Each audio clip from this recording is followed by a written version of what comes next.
जय श्री कृष्णा। मैं संध्या शर्मा। अब आज हम बात करेंगे ये जो मोह है इस पर। इस मुंह से खाया भी जाता है और बोला भी जाता है। इस मुंह से हम अच्छा भी कर सकते हैं, बुरा भी कर सकते हैं। अलल बड़ल खाएंगे, गलत खाएंगे तो स्वास्थ्य खराब हो जाएगा। इस बारे में भी हमें ध्यान रखना है।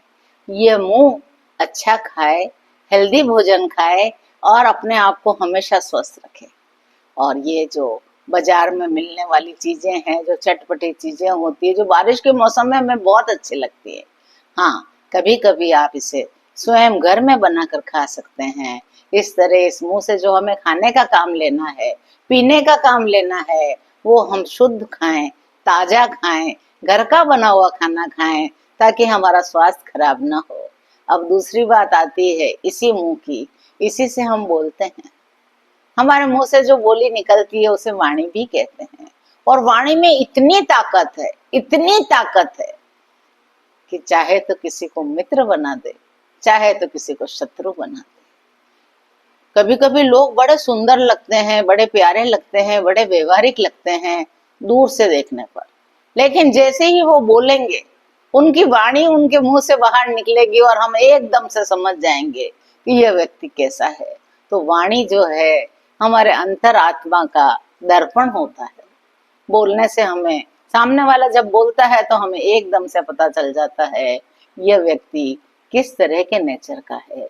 एक वाणी ही है जो हमारी सच्चाई को, हमारी बुराई को, हमारे गलत व्यवहारों को, हमारे अनुभवों को लोगों के सामने सिद्ध कर देती है कि वाणी कैसी होनी चाहिए। तो मैं आपसे यही कहूंगी, वाणी बड़ी मीठी होनी चाहिए। सामने सामने वाले का उत्साह बढ़े। कोई बहुत दुख में हो, आपके पास आके बैठा हो और आप उस समय उसी की कमजोरियों को छेड़ दें। किसी के साथ कभी कोई हादसा हुआ हो तो वो लोग, कुछ लोग करते हैं ऐसा। जब सामने वो व्यक्ति आता है तो उसे नीचा दिखाने के लिए, उसे दर्द पहुंचाने के लिए उसकी उसी कमजोरी का जिक्र कर देते हैं। वो बेचारा वैसे ही परेशान है, दुखी हो, क्यों उसको और दुखी करते हो? नहीं, दुखी व्यक्ति के सामने कभी भी उसका अपना दुखी लेकर नहीं बैठना है। यदि वो आपसे अपने दुख की बात कह भी रहा है और आपको पता है आप उसके दुख का निवारण नहीं कर सकते, तो कृपया शांति से उसकी बात को सुन ही लीजिए।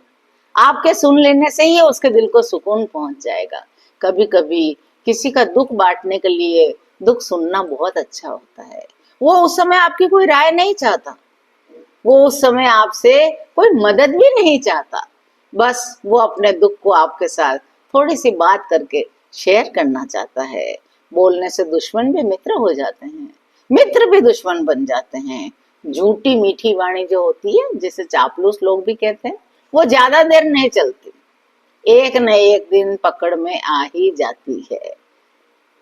खुशी के मौके पर भी और किसी के यहाँ जाओ दुख मनाने, उस मौके पर भी बोलने का बड़ा ध्यान रखना चाहिए।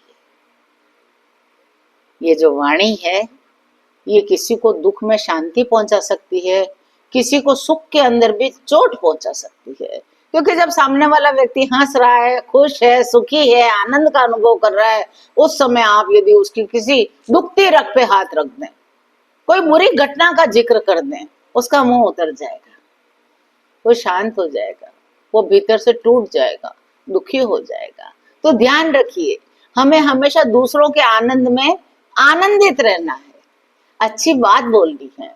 और जब कोई व्यक्ति दुखी है हमारे सामने, तो हमें उसके दुख को बड़ी सहनशीलता के साथ, बड़ी शांति के साथ सुन लेना चाहिए। यदि उस समय हम उसे राय देने लग जाए, ऐसे करो, वैसे करो, आपको ऐसे नहीं करना चाहिए था, आपको ऐसे नहीं करना चाहिए था, गलती आपकी है, वो व्यक्ति टूट जाएगा। वो आपके भरोसे आपके पास आया था, आपसे अपने को दिल की बात शेयर करना चाहता था, लेकिन हुआ क्या, वो और निराश होकर के लौट गया। बाद में क्या सोचेगा, मैंने बेकार ही उसके सामने अपने दिल की बात कही। तो सबसे पहली बात तो ये, हर किसी से अपना दुख न कहें। मित्र और शत्रु की पहचान समझें, बोली से व्यक्ति को पहचाने, उसकी वाणी मीठी है, कड़वी है, कठोर है, कैसी है, पहले उसको वाणी से तोलिए, और मैं तो कहती हूँ हर व्यक्ति को बोलते समय एक एक शब्द तोल मोल कर बोलना चाहिए।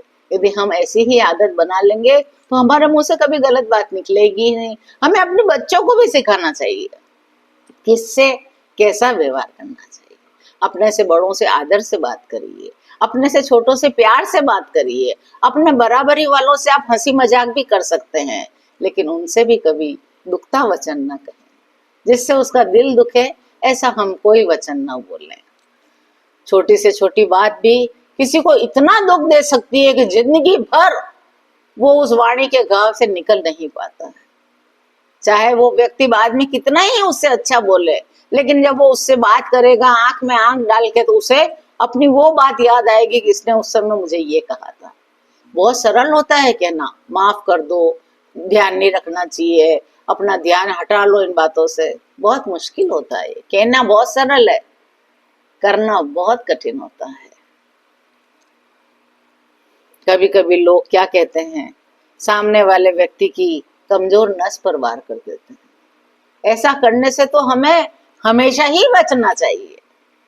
तो इस जो मुंह है, इसके जो ये 2-3 काम हैं, बोलना, खाना, पीना और ईश्वर का स्मरण करना, तो मैं तो सबसे यही कहूंगी, मीठा बोलिए, अच्छा बोलिए, मधुर बोलिए और इस जुबान से, इस मुंह से अच्छा खाइए, अच्छा पीजिए, स्वस्थ रहिए और इस मुंह से दिन भर भगवान के नाम का सुमिरन करते रहिए। यही वो सच्ची पूंजी है जो हमारे साथ आज जीवन रहेगी। किसी को भला बुरा कह देने से, किसी को दुखी कर देने से, किसी पर क्रोध कर देने से हमारा स्वयं का भी दिल जलता है। आप देख लेना, कभी आप किसी पर क्रोध करिएगा, 2 घंटे तक आपका भी दिमाग खराब रहेगा। आपको बाद में लगेगा, यदि आप अच्छे इंसान हैं तो आपको बाद में लगेगा, यार मैंने क्यों कहा, उसे बेकार ही कहा, मुझे नहीं कहना चाहिए था। तो ऐसी नौबत ही क्यों आए। हम पहले ही अपनी वाणी को मीठी बना के रखें। किसी को यदि कभी कुछ कहना भी पड़ता है, ऐसी बात नहीं है कि हर वक्त हम अच्छे से रहें, कभी कभी किसी को कुछ कहना भी पड़ जाता है, लेकिन उसे भी प्यार से कहिए, उसमें भी वाणी को कठोर बनाइए, लेकिन कड़वी मत बनाइए। सामने वाले को लगे कि हाँ मेरी गलती है इसलिए मुझे ये कह रहे हैं, गलती का एहसास कराइए, लेकिन अनशंड बोल के, गाली गलौज करके, क्रोध करके, कड़वा बोल के, कठोर वचन मत बोलिए। आज मैं अपनी बात को इस मीठी वाणी के साथ ही विराम देती हूँ। यदि मेरी बात आपको अच्छी लगी हो, आपके दिल को थोड़ी सी भी छू गई हो, तो चैनल को लाइक करिए, शेयर करिए और सब्सक्राइब करिए और एक बार मेरे साथ जय श्री कृष्णा बोलिए।